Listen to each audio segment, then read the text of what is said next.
کہ صدقہ جاریہ کے جتنے بھی مسنون طریقے ہم ان سب کو مانتے ہیں، جو سنت سے ثابت طریقے ہم ان سب طریقوں کو مانتے ہیں، حج کرنے کو ہم مانتے ہیں، قربانی کرنے کو ہم مانتے ہیں، بچوں کی ہر نیکی والدین کے پہنچنے کو ہم مانتے ہیں، بچوں کی جناب اولاد کی اور اولاد کی آگے نسلوں کی اور شاگرد کی نیکی کے اندر ہم استاد کا حصہ مانتے ہیں۔ یہ ساری صدقہ جاریہ کی صورتیں ہیں۔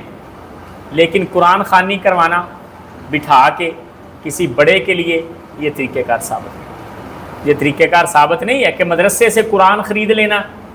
قرآن خریدنے کا مطلب مصحف خریدنا نہیں، بلکہ بچوں کو کہنا کہ آپ 100 قرآن ہمیں دے دو، یہ پیسے لے لو، ہم اپنے بڑے کو بخشنا چاہتے ہیں، یہ طریقہ سنت سے ثابت نہیں۔ اور کوئی ایسا دن خاص کرنا جو اللہ کے نبی سے ثابت نہ ہو، کوئی ایسی جگہ خاص کرنا جو اللہ کے نبی سے ثابت نہ ہو، کوئی ایسا طریقہ خاص کرنا جو اللہ کے نبی اور آپ کے صحاب سے ثابت نہ ہو، وہ بدعت۔